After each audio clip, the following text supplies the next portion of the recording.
দেশ মাটি মানুষের কথা বলি 100% বাঙালি। হাত তোলেন। আপনার বাবা খারাপ? শিওর? দাঁড়ান আপনি। আপনার বাবাকে কাকে মেরে ফেলা হবে? আপনি রাজি আছেন? মিথ্যা বলেছেন, হেরে গেছেন আপনি। বসেন। তার প্রধান প্রশ্নের উত্তর সমাধান হয়ে গেছে। একজন মাত্র হাত তুলেছিল সাহস করে, সে বলতো বাবা খারাপ। আমি বলতে বাবাকে মেরে ফেলা হবে, রাজি হয়ে গেছে সে। তার মানে সে অভিমান করে মারা বলেছে এবং সত্য বলে দিয়েছে। তার পৃথিবীতে কোনো খারাপ বাবা নেই। কত সমাধান হয়ে গেল, তাহলে আপনাকে হাত তুলতে পারেন নাই। দ্বিতীয় প্রশ্ন, আপনারা এই পাশে, আমি এই পাশে, এর মধ্যে কে সৌভাগ্যবান? কারা সৌভাগ্যবান? এই পক্ষ না এই পক্ষ? আমি না আপনারা? কে?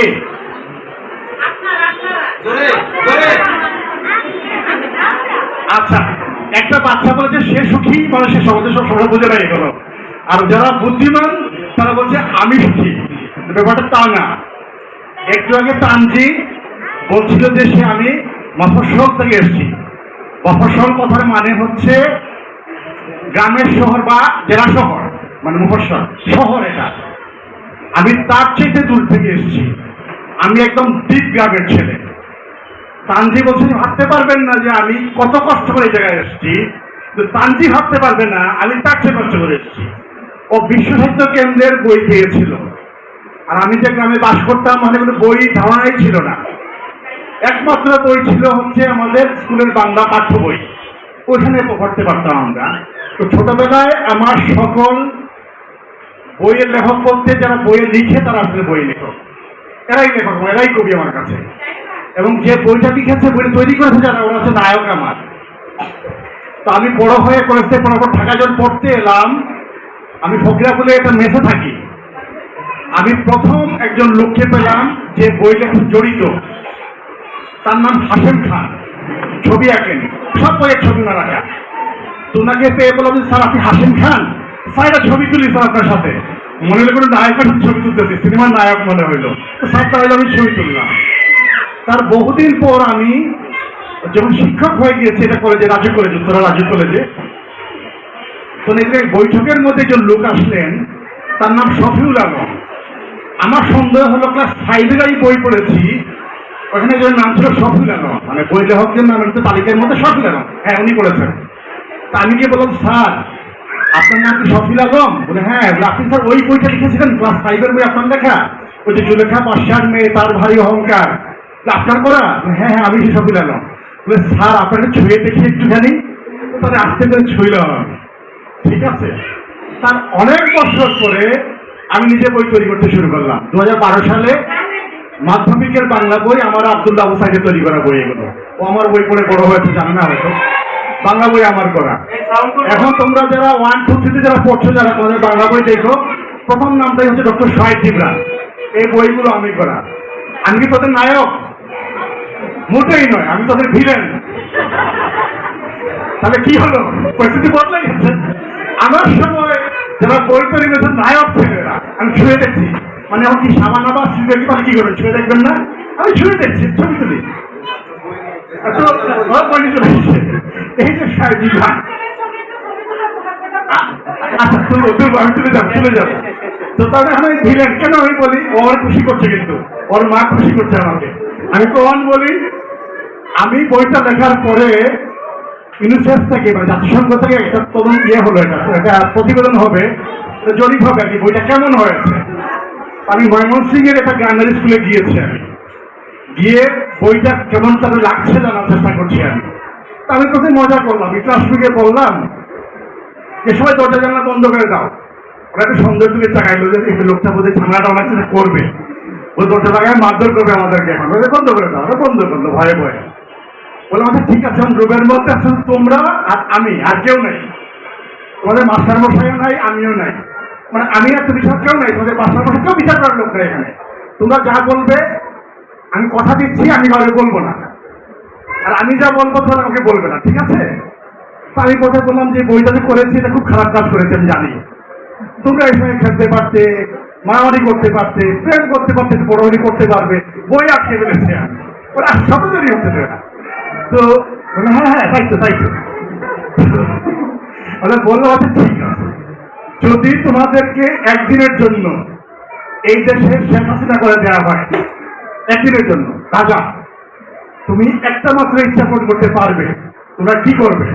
তার উত্তর দিয়েছে স্কুল বন্ধ করেছে। তাহলে কি দাঁড়াইল? আমি সেই দুর্ভাগা লোক যে আমার পছন্দ করে না, যে আমার স্কুল বন্ধ করে দিবে, তো হয়েছে মানে আমার তো খাওয়া দাওয়া বন্ধ হয়ে যাবে স্কুল বন্ধ হয়ে। তো আমি সে বিলের লোক দাঁড়িয়ে আছি। তো কিন্তু ঘটনা কি হয়, এই যে একটু বললো না যে হাত তুলো না, কেউ কেউ হাত তুলে নাই, কিন্তু বাবা কারো খারাপ না। পৃথিবীতে আরেকটি জিনিস আছে, সে কোনো খারাপ নয়, সেটা বই। একজন ডাকাত যদি বই লিখে, সে হয়তো ডাকাত হতে পারে, তার বইটা দারুণ বই হবে। আপনারা বই আছে, ঠকিদের ইতিহাসে বই আছে, তারা এবার ঠকিদের ইতিহাস দেখবেন, ঠকরা কথা বলছে, মানে যারা প্রবঞ্চনা করেছে, যারা চিন্তায় তারা কথা বলছে, সবচেয়ে দারুণ কথাটা তারা বলছে, সবচেয়ে দারুণ কথাটা বলছে, যেন ওর যদি ওর কাছে টাকাটা চুরি করলে আমার খারাপ লেগেছে, মানে ওখানে অনেক কথা বলছে। তো পৃথিবীর একমাত্র মহৎ জিনিস, মহৎ মানুষ হচ্ছে বই লেখকরা, আমি বাদে আর কি, আমি বাদে, যারা পাঠ্য বই যারা তারা বাদে। তো সুতরাং আপনি যদি একটা বাচ্চার হাতে বই তুলে দেন, সবচেয়ে মহৎ মানুষের সবচেয়ে মহৎ মানুষের হাতে পরিচিত করে দিচ্ছেন তাকে আপনি। এবং আপনি একটা বাচ্চার হাতে বই তুলে দেওয়ার পর নিশ্চিত থাকবেন এই বাচ্চা কখনো আর বিপদে যাবে না। কারণ বইটা যে লিখেছে তার বয়স হতো তার বহু আগের লোক, একজন লোক কোরআন শরীফ পড়ছে, আজ থেকে 1400 বছর আগে জিনিসটা করা। একজন লোক প্রফেসর বই পড়ছে, আজ থেকে 2300 বছর আগে কথা বলছে, লোকের বই পড়ছে সে। একজন লোক গৌতম বুদ্ধের কথা পড়ছে, আজ থেকে 2500 বছর আগে কথা বলছে, সে পড়ছে সে। একজন লোক ওল্ড টেস্টামেন্ট পড়ছে, আজ থেকে সে 3500 বছর আগের বই পড়ছে সে। একজন লোক মহাভারত পড়ছে, আজ থেকে 5000 বছর আগে কথা বলছে সে। ভাবা যায় না এটা। তাহলে যে বইটি লেখক বা যে বইটি 5000 বছর ধরে টিকে আছে, 2500 বছর ধরে টিকে আছে, 1400 বছর ধরে টিকে আছে, সেই বই সামান্য জিনিস না। সুতরাং এই জিনিসটা ভয়ঙ্কর, আপনি ভাবতে পারবেন না পৃথিবীতে এই জিনিসের ভর্তি। এখন এই যে আপনারা এসছে, যে বাচ্চাদের পরীক্ষা ফেলে এসছে, একটু ফাঁক দিতে বই পড়া, এটা আউট বই আর কি, এটা ফাঁকের কাজ। কিন্তু হাতে ভেবে দেখবেন, আজ থেকে 10 বছর পরে যে বাচ্চা এখানে এসছে, ও দাঁড়াবে। স্কুলে সবাই পড়ছে, সবাইকে ধরে নিয়ে গেছি স্কুলে, আমরা সবাইকে স্কুলে নিয়ে গেছি, এখানে ধরে নিয়ে আসি নাই। যে বাচ্চাটা বইয়ের স্কুলের পাশাপাশি এখানে চলে এসছে, ওই সেরা হবে একসময়, দেখতে পাবেন। এই যারা বই পড়েছি, স্কুলের বাইরে বই পড়েছি আমরা, এই যে আমাদের এই জায়গায় পৌঁছে দিয়েছে, আমাদের এই মেয়েটিকে এই জায়গায় পড়িয়ে দিয়েছে, বিশ্ববিদ্যালয় কেন্দ্রে সে গিয়েছিল বলে। আপনার বাচ্চা কোথায় যাবে আজ থেকে 20 বছর পরে টের পাবেন। একমাত্র কারণ হচ্ছে এই বই পড়ার কারণে যেতে পারবে সে। এই শক্তি থেকে দূরে যাবেন না, এই আগুন থেকে দূরে যাবেন না।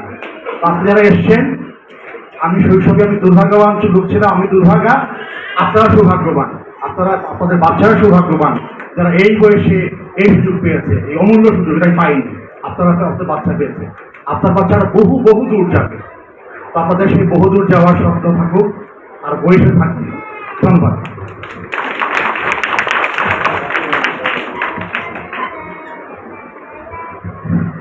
ধন্যবাদ স্যারকে, স্যারের মূল্যবান কথা আমরা ধন্যবাদ স্যারকে, স্যারের মূল্যবান কথা আমরা শুনলাম। সে অনুযায়ী আমরা কাজ করার চেষ্টা করব এবং স্যারের কথাগুলো মেনে চলার চেষ্টা করব। আচ্ছা, এখন আমরা আর দেরি করবো না, পুরস্কার বিতরণে চলে যাব। তার আগে আমি স্যার হবে স্যার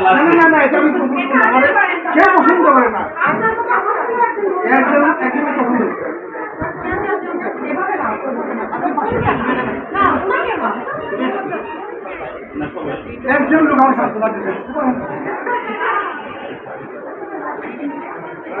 আমাদের সারা করে নেয়।